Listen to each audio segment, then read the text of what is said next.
The Giuliani campaign has placed a full-page ad in this morning's paper to counter what conservative Republicans call character assassination against the top U.S. general in Iraq. It stems from an ad placed on Monday by liberal activist MoveOn.org calling General Petraeus.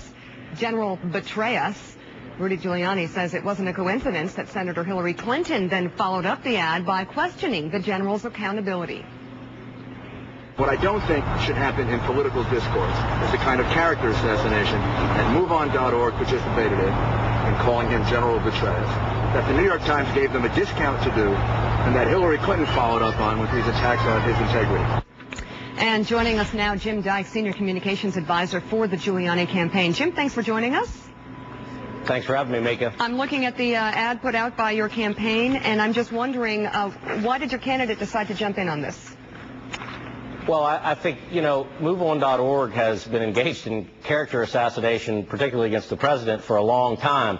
They've been sort of the fringe movement in this country, but now they seem to be leading the Democratic Party. And what I think was most disturbing to Mayor Giuliani and most disturbing to most Americans was Senator Clinton engaging in the same type of character assassination, not against a politician or someone running for office, not that that's okay either, but against a general who's widely decorated and is leading the fight against the terrorists in Iraq and in other places. Okay, but Jim, and so I think it was important to make the point and make sure that people understand. And Senator Clinton hadn't said anything about her comments addressed let me ask you Petraeus. this, Jim. Let's take a listen to Senator Clinton and exactly what she said to the general.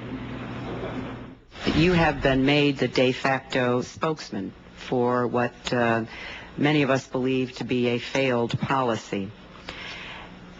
Despite what I view as your rather extraordinary efforts in your testimony both yesterday and today, I think that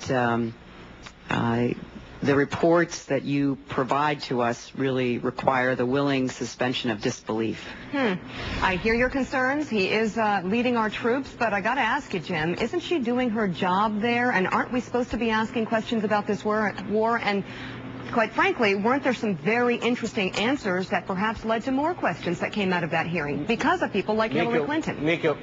Mika, we should absolutely be having an aggressive conversation about this war, about the approach to this war.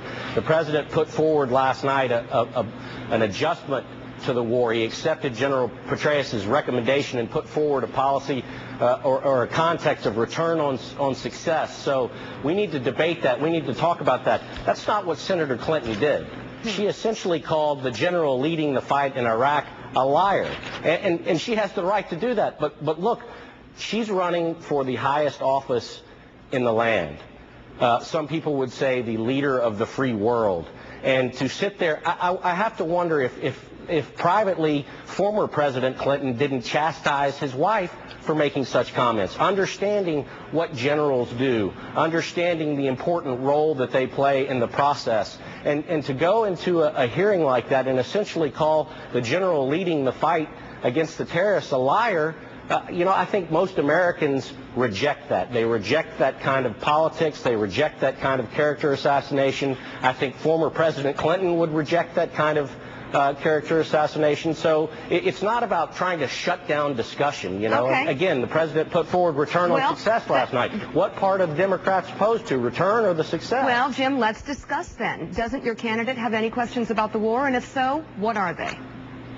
Oh, I think he's got a lot of questions about the war. How we implement the strategy going forward.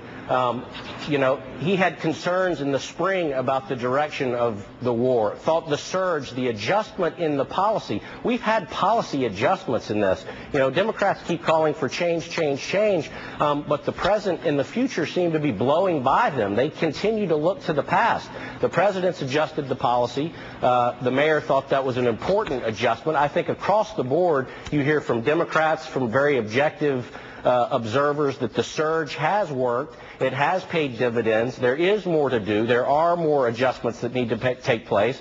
The president last night said that he accepts General Petraeus' recommendation and has instructed him to make adjustments to our war plan there so that we can transition in December to phase 2 or the next phase of this battle in the larger context. So it's important to ask questions. It's important to be sure that our generals are getting the types of supplies and information that they need. It's important to understand that the Iraqi government is taking the steps that they need to take so that we have again, the president suggested last night, the political surge to follow the military surge. We ought to have a discussion about this. We ought to talk about this, but we shouldn't attack generals. We shouldn't have the leading Democrat presidential candidate in this country attacking the general leading the fight. Well, it certainly is a national conversation we should all be having. And Jim Dyke, you're great. I'd like to have you in the studio sometime. Real nice to meet you. I'd love to be there.